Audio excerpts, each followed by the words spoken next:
If you ever struggle to get yourself to do something and you thought it was because of lack of motivation, then this video is for you because I can't tell you how many times I've sat down, got excited about a project that I wanted to do, committed to that project, get halfway through, and find myself waning and not wanting to finish the project just to drop it, to start something else and restart the process all over again. If this sounds like something you've been struggling with or you can relate to what I'm saying, then this video is definitely for you. Stay tuned. How's it going? Digital DIY Geek here. And in this video, I want to talk to you about this book right here called The Motivation Myth. Because for me personally, I know you have people out there like Robbins who say that motivation is garbage. But for me, I never bought into that theory because I know for a fact that I felt motivated to get up and do certain things. I just never understood the dynamics of what make motivation stay and what make motivation go.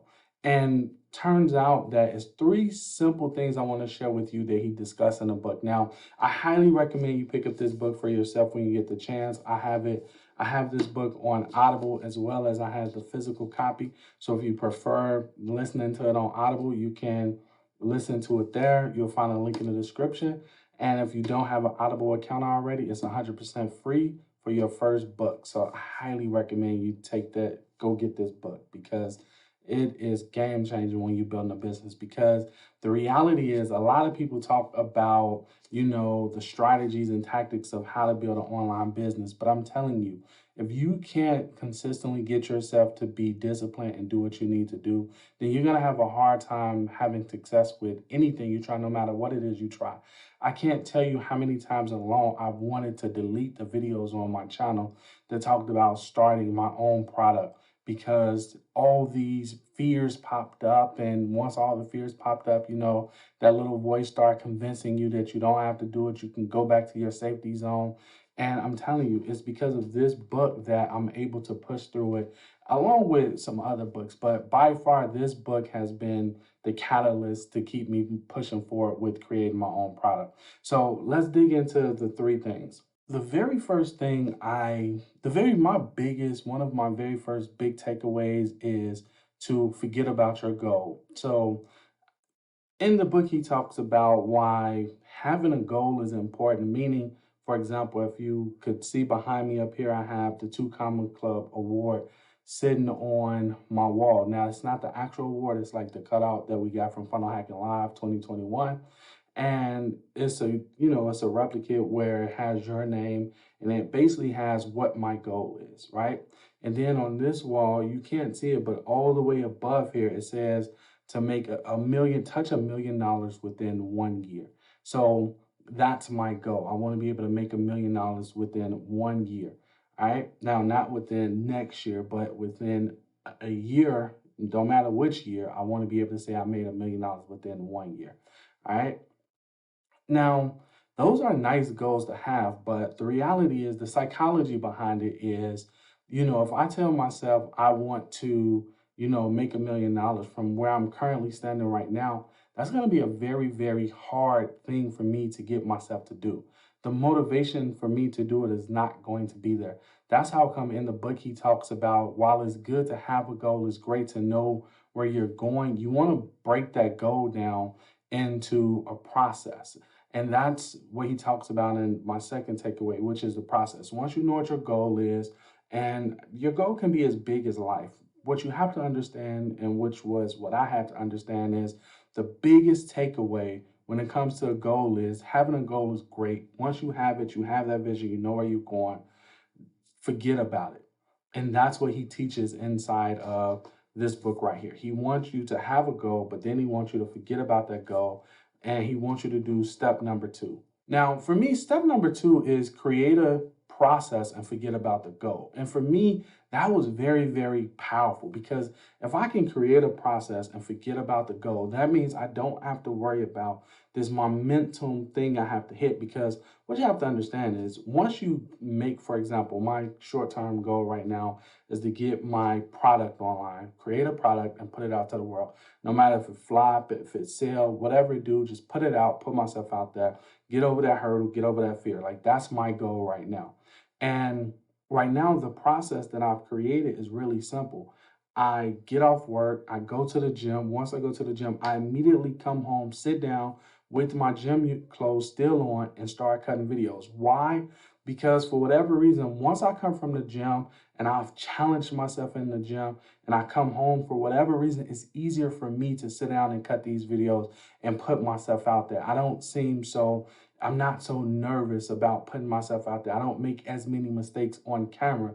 And the funny thing about it is, like right now, talking to you, I can talk to you one on one all day because I know that, hey, I'm putting this video on YouTube, ain't nobody paying for it. So there's not a lot of judgment there. Sure, maybe you might say I need to go shave or something like that. But at the end of the day, that type of stuff don't really bother me. It's the when you put your heart and soul into something and then someone tells you, well, this isn't good enough, or you should have done this, or it's missing this, or it's missing that, that can be kind of stressful at times. So for me to combat that feeling that I get when I know I'm sitting down to cut a video to charge money for, I go to the gym. Once I come from the gym, I immediately set up shop and start recording because that's what works for me. That's my process. Now, in the book, he talks about following your process. He talks about basically refining your process till you get your process dialed in to where it works for you to the point where you can't help but reach your goal because your process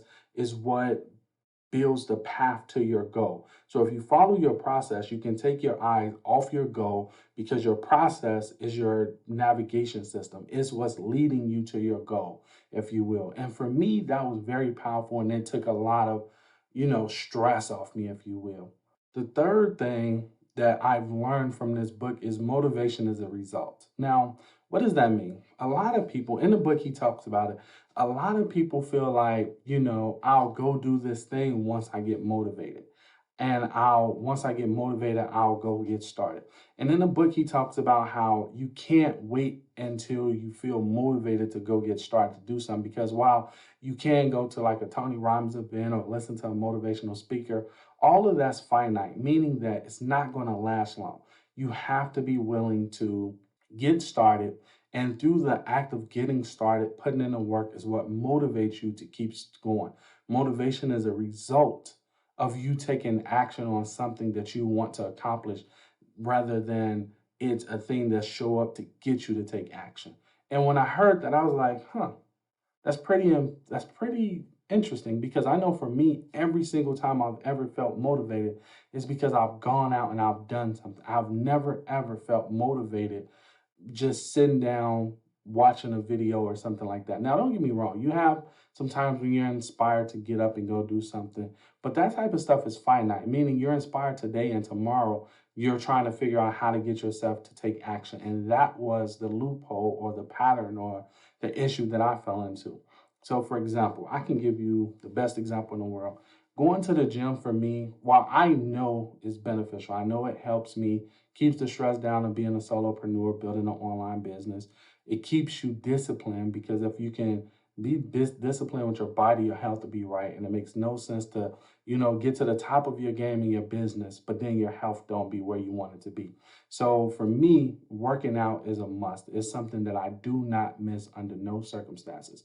I have one rest day throughout the week. The other 6 days, I'm in the gym. Now, here's the deal. Sometimes I wake up or I get off work and I go straight to the gym. And sometimes I just don't want to do it. I'm not motivated to do it. And in those moments that I don't have the motivation to do it, it's the fact that I've been doing it for the past, month. At this point, I've been working out since last year consistently. I'm talking about, in the gym. If I couldn't make it to the gym, I'm going for a run. If I can't go for a run, I'm doing push-ups. I'm doing sit-ups. I'm making sure that my body, I'm getting my heart rate up to around 170, 180 every single day as if I was in the gym. And I've been doing that ever since last year. So I've been going strong for a solid year with this. This isn't something I'm going to stop. This is a lifestyle for me. And to be honest with you, like today, I just didn't want to be in the gym. I was on the treadmill because on the treadmill, my workout, what I've learned that worked best for my body is I'm a competitive person. So if I'm not challenging myself, I don't feel like I've done anything. I used to go in the gym and I'll stay in the gym for about an hour, hour and a half, do the treadmill, do the little walk, burn my little 500 calories, 600 calories on the treadmill, get off the treadmill, go hit the weights, and then leave out, which take me on average about an hour and a half. But I decided to challenge myself. I wanted to see how many calories I could burn in 15 minutes on the treadmill. So what I decided to do is when I get on the treadmill, I take the incline all the way up to 15. And this is for intensity. So for me, I work out on intensity, right? And when I take the treadmill all the way up to 15, now I'm just playing with the speed to keep my heart rate around that 150 range or 160, wherever I want it to hover at. And I'm telling you, today, 4 minutes in, because I had a rest break yesterday, 4 minutes in today, my heart rate was already at like 162, 164, and I was breathing heavy. And I'm looking at the clock, and I got another 12 minutes because it's a 15-minute thing I do, and then it's an additional 3 minutes for the cool down. So a total of 18 minutes. But 15 minutes was where I go super hard. I'm not holding the handlebars. I'm walking up the hill holding my own weight, because in real life, there is nothing for us to hold on to help us walk up unless we got those spikes or something like that. But I don't allow myself to hold the handlebars while I'm walking. I want to carry my own weight 100%. And I'm telling you, I had so many thoughts running through my head. It's okay to slow it down. It's okay to hold on. It's okay to, cut this workout short. Let's go work on the chest. That's what we want to do anyway. And the funny thing about it is, because I'm so used to getting on that treadmill and going through it, I was able to tough it out and get through it. Other times I can get on that treadmill and I can put it on 2.0 and I'd be like, this is weak. And I'm at 15 incline and I'm challenging myself. I'm pushing myself and I can get it up to around 2.5, 2.8 before I'm breathing heavy and really going. And then at the last minute, I always go all out to give it all I got. And I'm telling you, doing that, even with me working out for the whole year and consistently doing it, I still have times where I just don't want to do it. Even once I left the treadmill today and went over to the weights, I didn't want to do it. I was sluggish. I wasn't feeling it. I was hungry because I always go to the gym on an empty stomach. And I just wasn't feeling it. And when I first put up the 225, because I always start out with 225, I usually start at a high weight because of intensity. I want to fatigue my muscles as quick as possible because for me, I don't want to be in the gym for long periods of time. I want to get in, I want to get out, but I want to feel like I've actually worked out. I'm not one of those people that go into the gym, sit on their phone, and all that stuff. So normally I'm doing supersets. Supersets is basically I set up one machine and then I set up the other machine. So if I'm doing benches, then once I leave benches, I can go work on, my upper pecs. If I'm doing upper pecs and I'm doing benches, then I might go across do where I'm able to just do this and really get a good contraction. It just depends on what machines are available, but I do my best to do supersets because with supersets, to keep my heart rate super high and I don't have a lot of rest breaks. My only rest break is from me standing up and walking to the next machine, sitting down and starting to hit the weights. And that I really, really like. However, today, that was very challenging. My entire workout was challenging. And I'm telling you, if it wasn't for me being consistent with doing it and having this ideal of I don't skip out on my break on my workouts, meaning if I walk through the gym door, I play all out no matter what.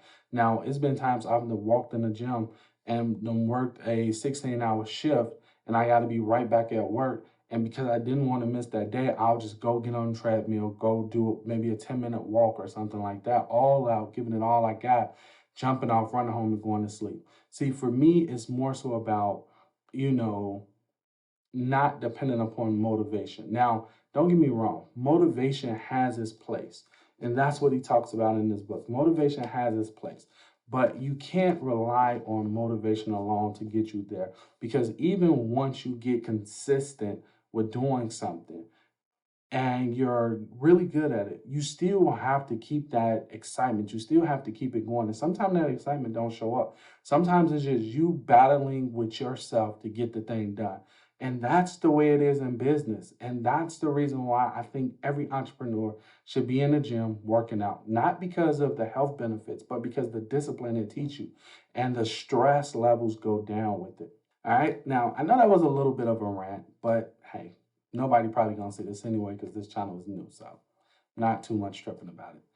The fourth thing that I want to talk to you about, which is another thing that honestly, for whatever reason, it helped me to just be me. It helped me to start creating videos like this. For example, I have this issue with being the best. I mean, I want to be the best at everything. And if I'm not the best, you know what? For me personally, I would say my biggest downfall or my biggest challenge, depending upon how you look at it, is I can't stand having somebody that I have to look up to. Meaning, I've never ever been a person who don't want to share the stage. So if we at the same level, I have no problem with that. I'm not one to say I have to be above everybody. That's not me. But I've never, ever, ever, ever liked being mediocre or just average or being with the average community or the average group. That's how come every job I've ever went to, I've always worked my way up and got promoted. I've never ever liked being at the bottom. So one of the things he talked about in the book was this ideal of getting 1% better, creating a 1% list. In this 1% list, it's the things you want to work on that you're committing to getting 1% better at. And for me, that honestly really, really helped me because I hear it all the time, like with YouTube, for example. If you want to be successful on YouTube, you gotta really just start pushing record, finding your voice, and going from there. But for me, telling me that, oh, just push record, that's not gonna work for me because at the end of the day, my problem isn't with pushing record. My problem is with perfectionist, wanting every video that come out to be perfect, wanting to make sure I don't have to use any jump cuts. Just recently, I found out that jump cuts, you're supposed to use them. Even if you do good with your video, you're supposed to use jump cuts to speed up the video and to keep the viewer engaged. So just recently, I started using jump cuts. Prior to that, I wasn't using jump cuts because I thought using jump cuts mean you wasn't as good as you should be on camera. I know, right? The stories we tell ourselves. However, those are the four things I've learned from this book. And honestly, he shares a lot of good stories up in here. He shares some really, really, really powerful things up in this book that you can leverage to really take your business to the next level, or not just your business, but take your whatever you're doing, whether that's you trying to get a new job or whatever the case may be, whatever your core desire is. In this book, he shows you how to go after it consistently every single day, putting in the work.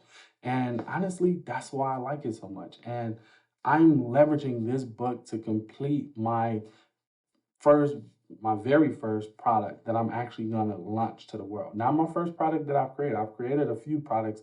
I just never launched them to the world. But this product, I'm creating it and I'm going to launch it to the world. And yeah, you'll be able to see that.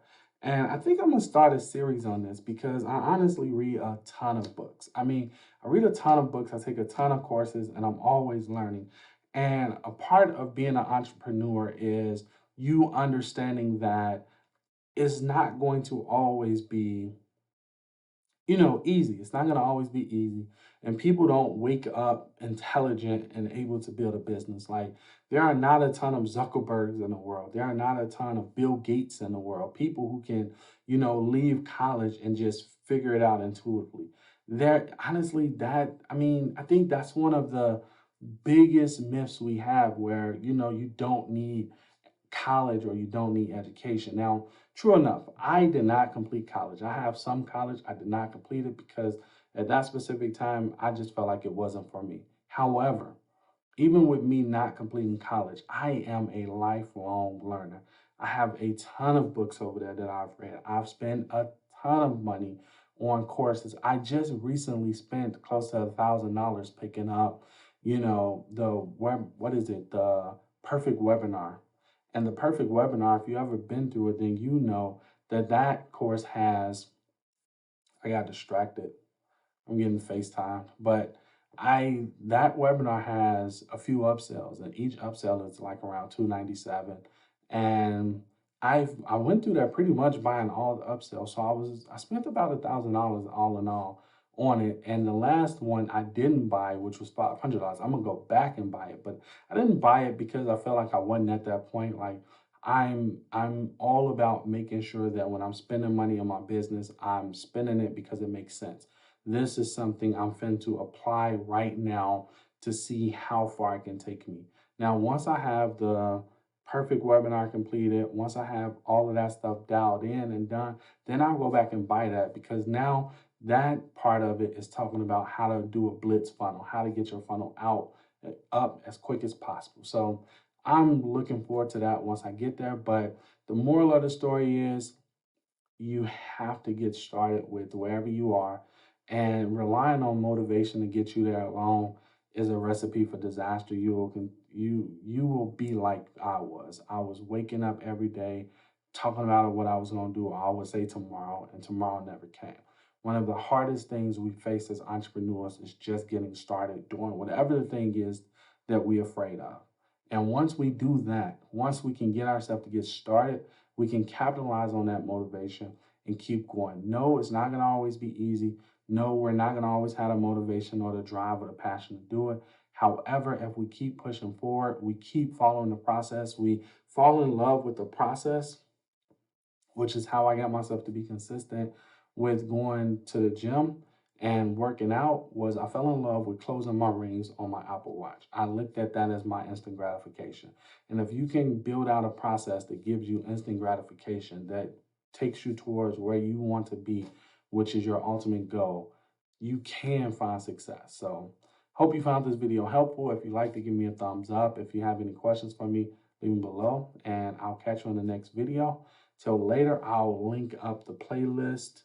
Actually, I'll have the playlist pop up to this. So if it's any other books I've already talked about that I've gotten a lot of value from, then it should be popping up right now. Till next time, I'm out.